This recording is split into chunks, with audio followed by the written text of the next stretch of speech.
Good morning, I'm Nathan Hager. And I'm Karen Moscow. Here are the stories we're following today. Karen, we begin with a wild weekend in the world of artificial intelligence. Less than 72 hours after he was ousted at OpenAI, the company behind ChatGPT, which he helped to create, Sam Altman has now been hired by Microsoft. He's going to lead Microsoft's new in-house artificial intelligence team. Bloomberg Originals host Azim Azhar, author of AI newsletter Exponential View, says Microsoft CEO Satya Nadella didn't waste time nabbing Altman. Satya has moved very quickly to shore up the commitments he has made to his customers. Microsoft has made a big bet on OpenAI, and the technology was now powering so many Microsoft products, including their most premium Office suite through the Copilot that was sort of part supported by OpenAI. So I think this is a very, very rapid move on his part to ensure that Microsoft can continue to be a leader in developing and deploying AI systems for enterprises. Bloomberg Originals host Azim Azhar says Greg Brockman, an OpenAI co-founder who also left, is going to be joining Altman at Microsoft as well. And right now, shares of Microsoft are higher by 2.5% in early trading. Well, Nathan, Altman was fired on Friday after the board of OpenAI said they lost confidence in him as a leader. And Bloomberg's Rachel Metz says OpenAI offered few clues as to the reasons for the departure. OpenAI leadership has put out memos internally at the company saying that the board hasn't said that there was any, quote, malfeasance or anything like that. So it's not totally clear what the board was initially even accusing him of doing when it got rid of him. And Bloomberg's Rachel Metz says OpenAI's board hired former Twitch chief Emmett Shear as chief executive. Microsoft CEO Satya Nadella said his company looks forward to working with Shear and remains committed to the OpenAI relationship. Well, Karen, another big name in tech is in the news this morning for a very different reason. Elon Musk is defending himself after an anti-Semitic furor has deepened. More on that this morning from Bloomberg's John Tucker. John? And Nathan, Musk posted on X that he is not anti-Semitic and he wishes only the best for humanity. A backlash erupted last week after the head of Tesla and X agreed with a post that said Jewish people hold a dialectical hatred of white people. Advertisers like Apple and Walt Disney pulled away from X, what we used to know as Twitter. The Financial Times, meantime, reports that advertising executives privately urged X CEO Linda Yaccarino over the weekend to resign in order to save her reputation. Musk has a track record of promoting hate speech, but not everyone has abandoned Musk. Hedge fund manager Bill Ackman was among those who leapt to Musk's defense. I'm John Tucker, Bloomberg Radio. All right, John, thank you. Now to the latest in the Middle East. The White House says a deal is as close as it's ever been for Hamas to release hostages in exchange for Israel freeing Palestinian women and children from its prisons. Deputy National Security Advisor John Feiner says the agreement could involve a multi-day pause in the fighting in Gaza. That would first and foremost enable the hostages to actually be released safely, but that would also make it much easier to both bring humanitarian assistance into Gaza and also distribute that assistance. John Feiner at the White House spoke on ABC's This Week, heard Sundays on Bloomberg Radio. Israel also released video of a tunnel shaft near the Al-Shifa hospital in Gaza City. Rear Admiral Daniel Hagari with the Israel Defense Forces says it proves Hamas used the facility as a command center. Hamas was hiding and murdering our hostages in Shifa Hospital. Hamas was building terror tunnels underneath Shifa Hospital. Israel's government also says Iran-backed Houthi rebels in Yemen hijacked a cargo ship in the Red Sea, threatening a key global shipping route. Elsewhere globally in Argentina, Karen, libertarian outsider Javier Milei will become the country's new president. Milei is promising a radical shakeup to fix decades of policy mismanagement. Speaking to crowds in Buenos Aires, the president-elect stressed the need for immediate action. The situation in Argentina is critical. The changes that this country needs are drastic. There's no room for gradual measure. And there's no way to say it. Long live freedom. Javier Milei spoke there through an interpreter and also highlighted Argentina's critical economic condition in that address to supporters. Markets in Argentina are closed today for a public holiday. Well, Nathan, the world mourning the loss of former First Lady Rosalind Carter, and Bloomberg's Ed Baxter has more on the passing of the wife of former President Jimmy Carter. Rosalind Carter has been a tireless humanitarian both during the administration and then after, also a mental health advocate of the First Order. 2 years ago, she was asked what makes a happy marriage. She says many different things, but trying to make each other happy every day. And do things together. We always looking to do things, for find things we can do together. She has been in hospice care. Ed Baxter, Bloomberg Radio. All right, Ed, thank you. Let's get you caught up on some corporate news this morning. We're watching shares of Bayer. They are plunging more than 20%. The German pharma and agriculture company stopped the main study of its top experimental medicine due to a lack of efficacy. Bayer also lost a key U.S. trial against its weed killer Roundup. And Nathan, shares of Julius Baer, they are down about 10.5%. The Zurich-based bank warning its full-year profit will probably decline.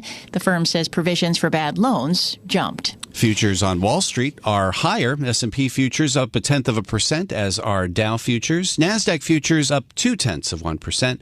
10-year Treasury yield right now 4.44%. This is Bloomberg. All right, Nathan, thanks. It's time now for a look at some of the other stories making news around the world. For that, we're joined by Bloomberg's Amy Morris. Amy, good morning. Good morning, Karen. Former President Donald Trump and Texas Governor Greg Abbott served Thanksgiving meals yesterday at an airport hangar near the southern border to nearly 200 border officials who will be stationed on the border over Thanksgiving. Afterwards, the governor endorsed Trump's 2024 bid for the White House. I'm here today to officially proclaim my endorsement for Donald J. Trump to be president of the United States of America again. Abbott praising Trump for his border policies. Embattled New York Representative George Santos faces another resolution to expel him from the House after the Thanksgiving holiday. Ethics Committee member and fellow New York Republican Andrew Garbarino tells ABC News he was shocked by what the investigation uncovered. He took every opportunity available to him as a candidate to really game the system, all for his personal benefit. I knew it was going to be bad. I didn't think it was going to be this bad. The House Ethics Committee released its report into what investigators described as, quote, a complex web of unlawful activity involving Representative Santos' campaign, personal and business finances. The major Los Angeles roadway, damaged by arson more than a week ago, reopened way ahead of schedule yesterday evening. California Governor Gavin Newsom says the I-10 will be fully operational for this morning's commute, but the work continues. When will we see those permanent fixes secured? That will be over the course of many weeks, maybe a few months, but that won't significantly impact the commute or impact the 5 lanes that are now open in both directions. Police are searching for a suspect in that fire. They're asking for the public's help. Airports across the country are bracing for record Thanksgiving travel this week. TSA expecting to screen 30 million passengers over the holiday. Thomas Graham is in Detroit. He's flying to New Orleans, but he's not expecting big crowds at the airport while he's there. I'm not expecting delays because I'm leaving on Thanksgiving Day. So a lot of people try to leave before. Sunday after Thanksgiving is projected to be the busiest day with an estimated 2.9 million passengers taken to the skies. Global news 24 hours a day and whenever you want it with Bloomberg News Now. I'm Amy Morris and this is Bloomberg. Karen. All right, Amy, thank you. Well, we do bring you news throughout the day right here on Bloomberg Radio. But now, as Amy said, you can get the latest news on demand whenever you want it. Subscribe to Bloomberg News Now to get the latest headlines at the click of a button. Get informed on your schedule. You can listen and subscribe to Bloomberg News Now on the Bloomberg Business app, Bloomberg.com, plus Apple, Spotify, and anywhere else you get your podcasts. Time now for the Bloomberg Sports Update. Here's John Stashower. John. Karen, no one could have expected this late in the NFL season for the Detroit Lions to have the second best record in the league. They are now 8-2. It's their best start to a season since 1962. Big comeback in Detroit. The Lions trailed the Bears by 12 points with 3 minutes left.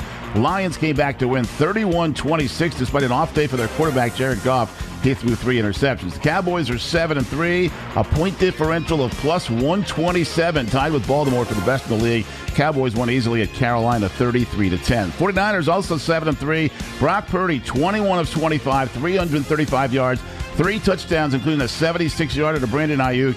49ers beat the Bucs 27-14. The game last night won by Denver.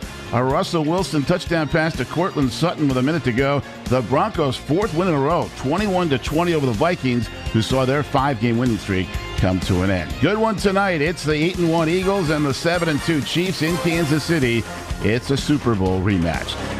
Syracuse has fired its football coach. Dino Babers had the job for 8 years, went 41-55. So add Syracuse to the list of schools that will be looking for a coach for next year. Aaron Nola has already pitched 9 seasons for the Phillies, and he is staying put. He was a free agent, but re-upped with the Phils 7 years, $172 million. The F1 race in Las Vegas won by Max Verstappen. He's already won the season championship. John Stashauer, Bloomberg Sports. Karen? All right, John Stashauer, thank you. Well, coming up on Bloomberg Daybreak, we are going to be speaking with our own Kriti Gupta. We'll be discussing the changes at OpenAI and, of course, Sam Altman going over to Microsoft. Again, that's coming up with Kriti Gupta. And then we'll get the latest on the war in the Middle East. We'll be joined by Israeli government spokesman Eylon Levy. Ahead of those conversations, though, futures on the rise with S&P futures up 0.1%, up about 6 points this morning. And this is Bloomberg. From coast to coast, from New York to San Francisco, Boston to Washington, D.C., nationwide on SiriusXM, the Bloomberg Business app, and Bloomberg.com. This is Bloomberg Daybreak.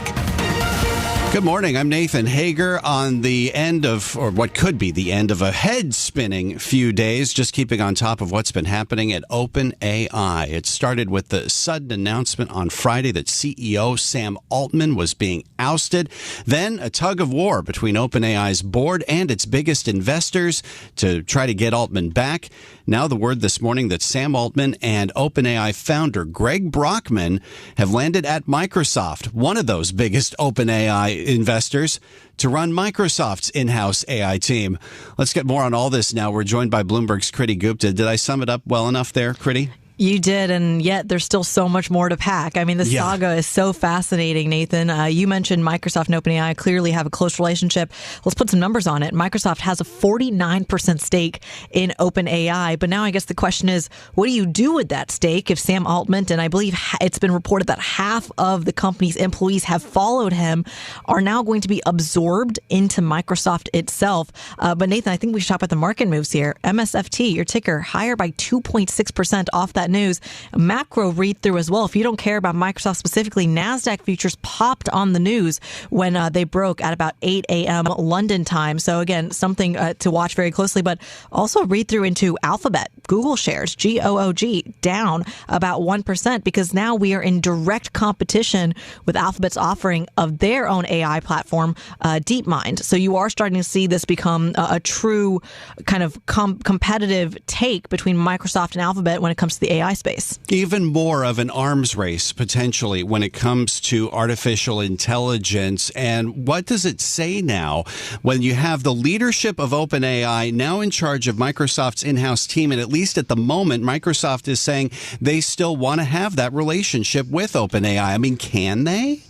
I mean, in theory, they can because of that 49% stake that exists. But I guess the question now really goes towards more, and this is not my area of expertise, admittedly, intellectual property and where the founding of it is. If you look at the makeup of the board of OpenAI, the board that ousted Sam Altman, by the way, it's made up of basically the brains behind ChatGPT. Your chief scientist, for example, that Sam Altman was notably at odds with, even Mira Murati. She was the chief technical officer over at OpenAI before she became interim CEO. She's been advocating for Sam to actually come back to the board. But other members of the board include experts in tech who were actually able to help create it. So there is a thought out there that perhaps Microsoft would want to kind of not only create their own AI team, but also have that exposure to whatever it is OpenAI takes on next, especially under their new leadership of the former Twitch CEO, Emmett Shear. All right. Bloomberg's Kriti Gupta will be checking back with you as we continue to monitor developments with Sam Altman, now former CEO of OpenAI, landing at Microsoft to lead their artificial intelligence team. Now we want to turn to the Middle East, where Israel and Hamas are said to be closer than ever to reaching a deal to free hostages taken in the October 7th attack that set off the war in Gaza. That would be an exchange, we're told, for a multi-day pause in the fighting. For more, we're joined now by Israeli government spokesman Eylon Levy. It's good to have you back on with us here on Bloomberg. Eylon, can you give us any further clarity on where things stand on these hostage talks? Israeli society is, of course, sick with worry for the fate of our 240 hostages, including 30 children. I really do mean sick with worry. People aren't sleeping properly. We're doing everything we can to bring them home. You'll understand that I can't comment on sensitive negotiations that are ongoing because human lives hang in the balance. We hope to bring these people home, but the less we say, the better at this point. Are you hoping to get all the hostages back? How would it work in terms of the number of hostages that could be returned, and what would that mean for the progress of the war? We have two goals in this war in response to the October 7th massacre. The first is to totally destroy Hamas's governing and terrorist infrastructure inside the Gaza Strip so it can never pose a threat to our people again. And the second is to bring all of our hostages home. That is the goal of this war. We hope that they will be brought safe and sound. Unfortunately, it's been too late for some of them. Corporal Noa Marciano, age 19, was a female soldier. Yesterday, we revealed that she was executed by Hamas on the grounds of the Shifa hospital. We're doing everything we can to get the rest of the hostages out, including the 30 children, including the 10 toddlers under the age of 5. We're sick with worry for them. We're demanding their immediate and unconditional release. And we're calling on the whole world to put all possible pressure on Hamas and its supporters. There is no excuse for abducting babies from their beds and holding them incommunicado for 45 days in a dark tunnel somewhere. To your point about Hamas reportedly using that hospital, Al-Shifa hospital, as an execution point for hostages, that raises the question once again about whether Hamas used that hospital itself as a command and control center. I know the Israeli military has released video that shows tunnel shafts near that facility. Does that prove that Hamas used that facility as a military post? And I think all the people who've spent the last few days pretending that the Hamas terror tunnels were the next Saddam WMDs look very silly now that the evidence has come to light. Last night, the IDF released footage of a tunnel that the shaft stretches 10 meters underground on the grounds of the Shifa hospital. It then extends for 55 meters until you reach a blast door with a gun hole in it. Now, I don't know whether you've ever seen a blast door with a gun hole in an underground tunnel in hospitals near where you are. We certainly don't have them here in Israel. And that's in addition to the evidence that Hamas used the Shifa hospital on October 7th in order to hold hostages. Yesterday, we released CCTV footage from inside the hospital showing two hostages, a Nepali and a Thai citizen, by the way, being manhandled into the hospital. One of them doesn't appear to be wounded at all, and he's being dragged in by terrorists with a meat cleaver and with guns. The evidence is there for all to see. Unfortunately, the World Health Organization, none of the other UN agencies that have for many years been covering up for Hamas have found the moral courage to condemn Hamas's use of hospitals as human shields. And we're demanding full accountability from these agencies that most probably knew and said nothing and still continue to say nothing.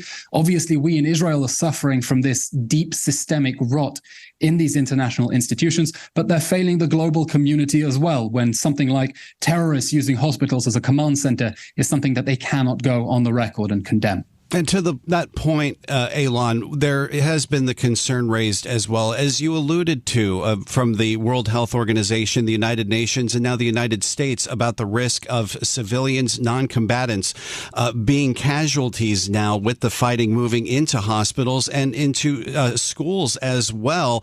How can you minimize the risk of further civilian casualties in this conflict? We are targeting Hamas, and we're doing everything we can to get civilians out of harm's way. Unfortunately, on October 7th, Hamas declared war on us with the brutal October 7th massacre, and it chose to fight that war from within densely populated areas. Hamas's whole strategy is based on human shields. It sounds evil, it sounds cynical, and that's because it is. Hamas has spent 16 years embedding itself under civilian areas so that it can hide behind women and children. And as our soldiers have gone through the Gaza Strip, we have uncovered tunnel shafts underneath a child's bed. We found missiles in the compartment under a girl's mattress. We found rocket launchers with the cables leading into clinics and mosques.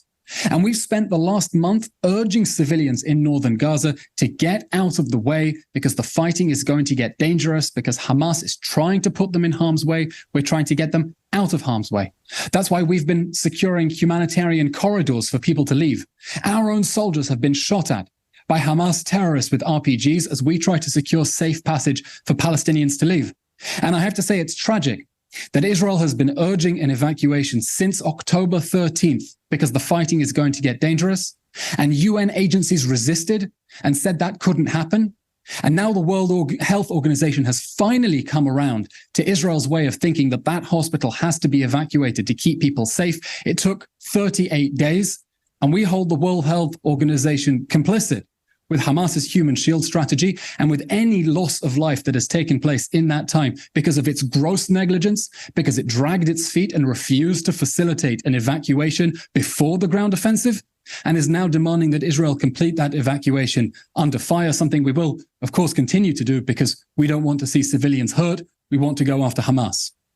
In the last couple of days, Elon, we have heard that this war is moving into a new phase now with the fighting going on into hospitals. Can you explain more what the new phase of this war means? Is the fighting going to move further into southern Gaza? Israel is now operating deep inside Gaza City. We're striking at Hamas's control and command centers. And the Israeli Army Chief of Staff said just at the end of last week, we're approaching the end of our campaign in northern Gaza to root out Hamas infrastructure and will turn to the rest of the Gaza Strip. Our response to the October 7th massacre, to that horrific terror attack, when 1,200 people were butchered, massacred, tortured, mutilated, burned alive, raped, in the most brutal way imaginable, is to eliminate the terror organization that did that and is openly promising in interview after interview to do another October 7th and another October 7th and as many as it takes until they murder every man, woman, child in our country. This war must end with the total eradication of Hamas. And we know that we stand shoulder to shoulder with the free nations, with President Biden in the United States, who wrote in the Washington Post yesterday, this war must end with the total destruction of Hamas. This war cannot end with Hamas free to reoffend, because if this war ends with Hamas still in power, it will perpetrate more atrocities against our people. It's a genocidal terror organization that openly says it wants to murder every person in this country, destroy the state of Israel, and we will not let it. This was the straw that broke a very strong camel's back, and this war will end with the end of Hamas. Thank you for joining us, Elon. I hope we can reach back out to you in the days to come. That's Elon Levy with us this morning, spokesman for the Israeli government. This is Bloomberg Daybreak Today, your morning brief on the stories making news from Wall Street to Washington and beyond. Look for us on your podcast feed at 6 a.m. Eastern each morning on Apple, Spotify, and anywhere else you get your podcasts. You can also listen live each morning starting at 5 a.m. Wall Street time on Bloomberg 1130 in New York, Bloomberg 99.1 in Washington, Bloomberg 106.1 in Boston, and Bloomberg 960 in San Francisco. Our flagship New York station is also available on your Amazon Alexa devices. Just say, Alexa, play Bloomberg 1130. Plus, listen coast to coast on the Bloomberg Business app, SiriusXM, the iHeartRadio app, and on Bloomberg.com. I'm Nathan Hager. And I'm Karen Moscow. Join us again tomorrow morning for all the news you need to start your day right here on Bloomberg Daybreak.